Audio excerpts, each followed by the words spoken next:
Welcome back to my channel. আসসালামু আলাইকুম। আশা করি সবাই খুব ভালো আছেন। আজকে আপনাদেরকে রান্না করে দেখাবো আলু দিয়ে গরুর মাংস। কিভাবে খুব সহজে অনেক মজা করে আলু দিয়ে গরুর মাংস রান্না করতে পারবেন, সেই রেসিপিটি আপনাদের সঙ্গে শেয়ার করছি।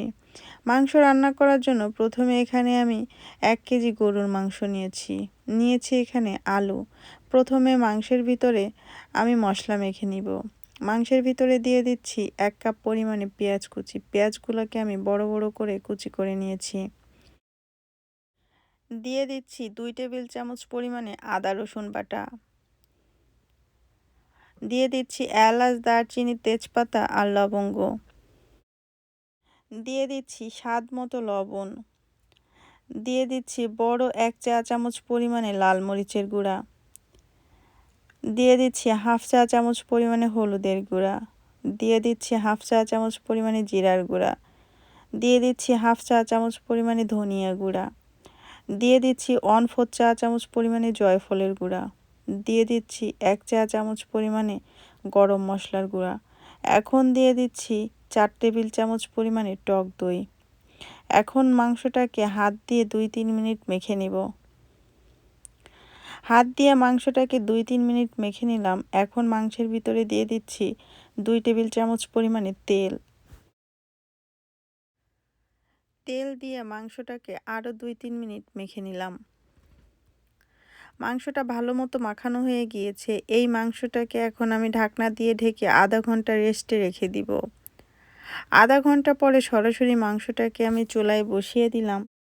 প্রথমে মাংসটাকে ভালো মতো কষিয়ে নিতে হবে।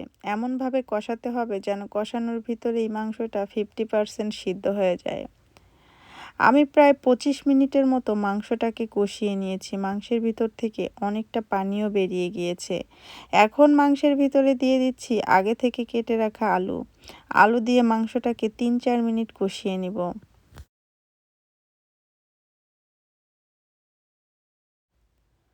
মাংসের সঙ্গে আলুটাকে 3-4 মিনিটের মতো কষিয়ে নিলাম। এখন আমি মাংসের ভিতরে দিয়ে দিচ্ছি সিদ্ধ হওয়ার জন্য পানি। এখানে আমি 2 কাপ পরিমাণে পানি দিয়ে দিচ্ছি। মাংসটাকে ঢাকনা দিয়ে ঢেকে রান্না করব যতক্ষণ পর্যন্ত পুরোপুরি সিদ্ধ না হয়। মাংসটা ঢাকনা দিয়ে ঢেকে আরও আধা ঘন্টার মতো রান্না করে নিয়েছি। মাংসটা পুরোপুরি সিদ্ধ হয়ে গিয়েছে। এখন আমি এই মাংসটাকে চুলা থেকে সরাসরি নামিয়ে নিচ্ছি। দেখেই বুঝতে পারছেন কতটা সুন্দর হয়েছে এই মাংস রান্নাটা। আমার ভিডিওটা আপনাদের কাছে কেমন লেগেছে আমাকে কমেন্টস করে জানাতে ভুলবেন না।